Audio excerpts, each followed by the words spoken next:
Bonjour, nous sommes le mardi 20 février 2024 et nous allons parler du CP+.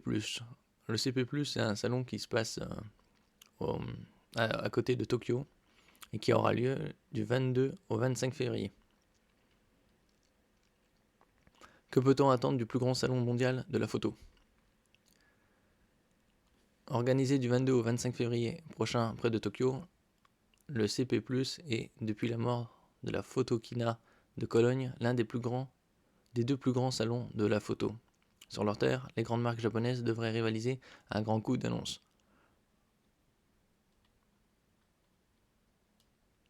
Il y aura les marques emblématiques que la plupart des gens connaissent, Canon, Fujifilm, pour les japonais, Leica Allemagne, Nikon Japon, OM System, Pentax Ricoh Japon et Sony Japon encore. Depuis la fin de la Photokina de Cologne, Allemagne en 2018, deux salons photo grand public sont montés en puissance. Le salon de la photo de Paris et le CP+, de Yokohama, banlieue de Tokyo, Japon. C'est le caractère central et continental de Paris lui permet d'afficher une plus grande influence qu'un événement insulaire comme le CP+.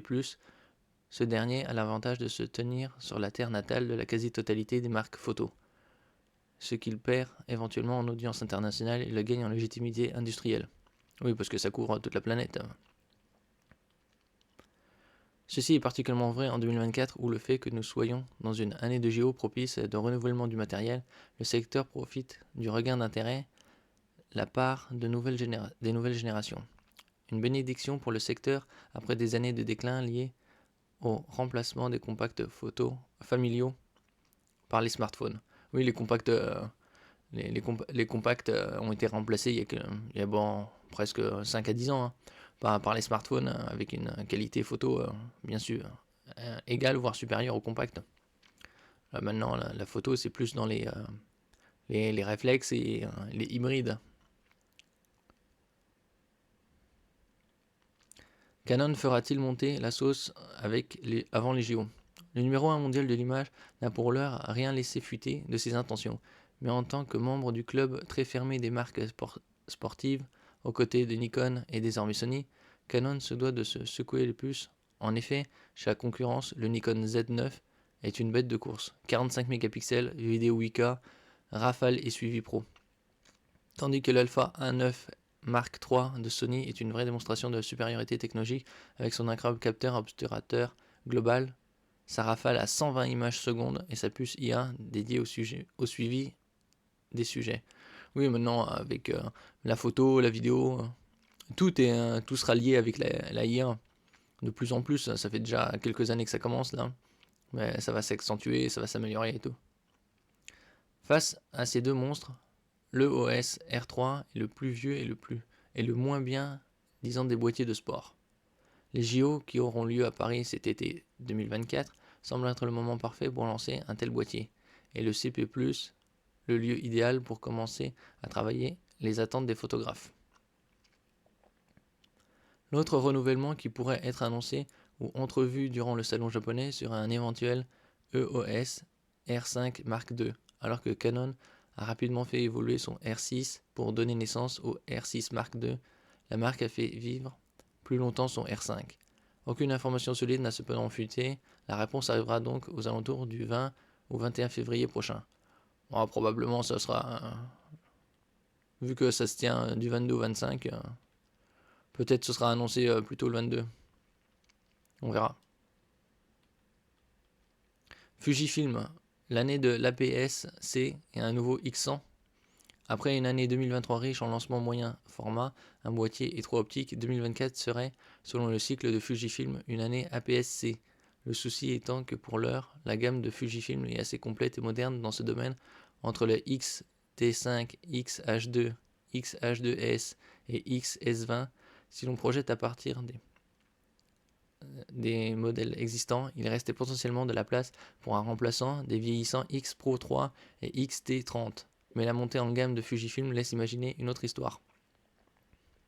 Selon des fuites d'informations, le héros de cette année serait le successeur du X100V, appelé fort logiquement X100V6,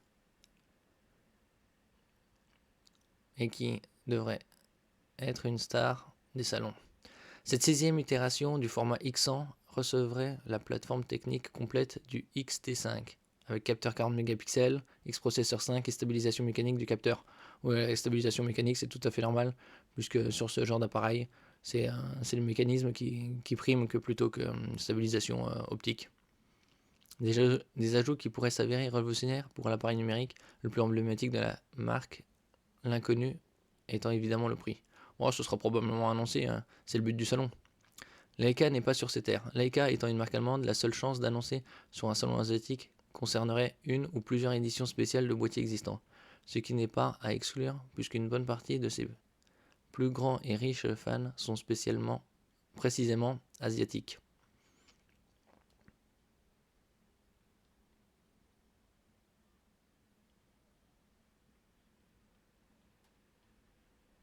Nikon, beaucoup de boîtiers à renouveler et d'autres à faire renaître. Avec des Z9 et Z8 dans la force de l'âge, et après un ZF qui joue pleinement le mariage look rétro-spécificité technique moderne, difficile de prédire quels seront les prochains pas de Nikon. On pourrait cependant raisonner en s'appuyant sur l'ADN réflexe de la marque et regarder quelques éventuels boîtiers sont à remplacer ou manquants. Après, les boîtiers, ça résiste quelques années quand même. Au niveau de la technique et de la technologie, qu'est-ce qu'ils peuvent changer? C'est quelques précisions, obturateur plus rapide, un capteur CCD ou CMOS plus important au niveau des mégapixels.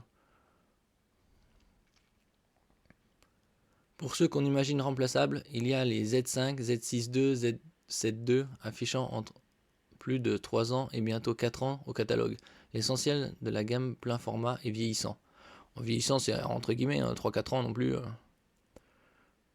Face aux performances de Canon et Sony, Nikon cède désormais le pas en matière d'autofocus et il y a clairement du pain sur la planche. En matière de boîtier manquant, on ne peut s'empêcher de penser à un hybride APS-C de sport qui viendrait prendre la relève des réflexes D300, D300S, D500. Cette gamme révérée par de nombreux amateurs de photos animalières offre un supplément de zoom de 1,5 grâce à son plus petit capteur et un complément de poids avec un plein format.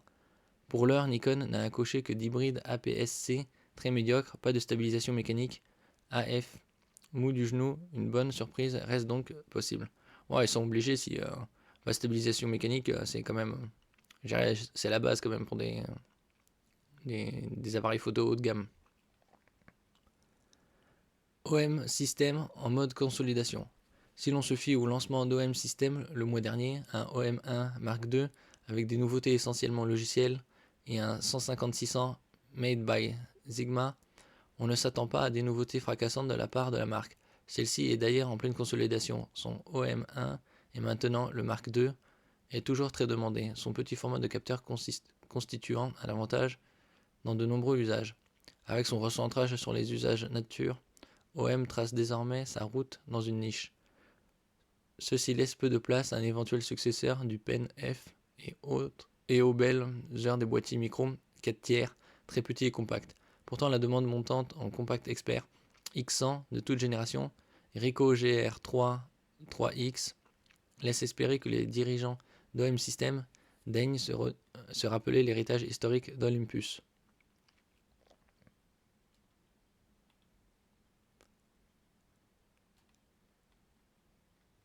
Pentax Ricoh, photo de rue, argentique et esprit réflexe. Encore plus qu'Olympus, Ricoh Pentax joue la carte des niches. Après que des grandes marques ont arrêté la production, Pentax est désormais le seul à produire des boîtiers réflexes avec Canon, et le seul à ne pas avoir d'hybride, après avoir été un pionnier du genre. Son K1 Mark II est donc un des rares réflexes plein format qui pourrait avoir un successeur. Il ne faut pas non plus abandonner les réflexes, même si la tendance est depuis une bonne dizaine d'années aux hybrides. On se prend à imaginer une version Mark III qui serait en développement selon certaines rumeurs. Chez la marque Pentax, c'est en fait un boîtier plus modeste qui est attendu, puisqu'il s'agit d'un compact argentique. L'entreprise a en effet fait part de son intention de relancer la production d'un tel boîtier pour répondre à la demande des nouvelles générations qui découvrent les pellicules argentiques. Ah oui, ils ont arrêté quand l'argentique depuis... certains, eux, ils continuent d'en produire, mais la production de masse s'est effondrée il y a 15-20 ans de ça. Autre boîtier qui pourrait profiter d'une mise à jour, le GR3 lancé en 2019. Ce compact à capteur APS-C est tout à la fois un pionnier du genre, mais surfe en outre sur le retour en grâce du compact qui tient vraiment dans la poche. La version GR4 serait la bienvenue pour répondre à la demande et tenir techniquement tête à un potentiel X100 Mark VI qui devrait être à la pointe.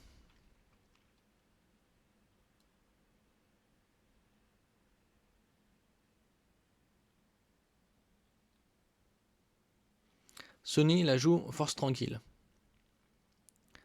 Entre son A7R5 commercialisé fin 2022 et ses A6700, A7C2, A7CR lancés en 2023 et l'A9 Mark III annoncé en fin d'année dernière est tout juste disponible en ce début d'année 2024. L'actualité de Sony en matière de boîtier est assez dense, comme d'habitude pourrait-on ajouter.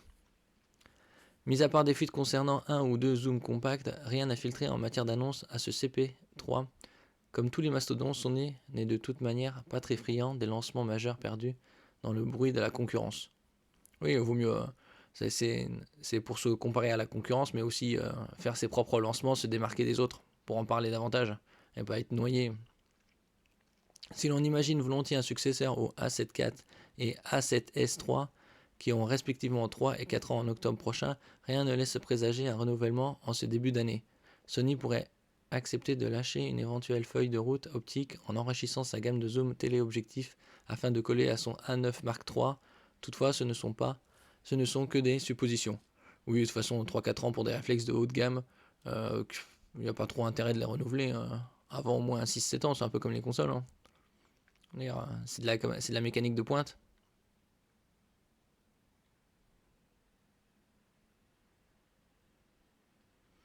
Bon, comme ce salon aura lieu du 22 au 25 février, c'est-à-dire dans quelques jours, il y aura d'autres nouvelles, d'autres informations, confirmations de toutes ces marques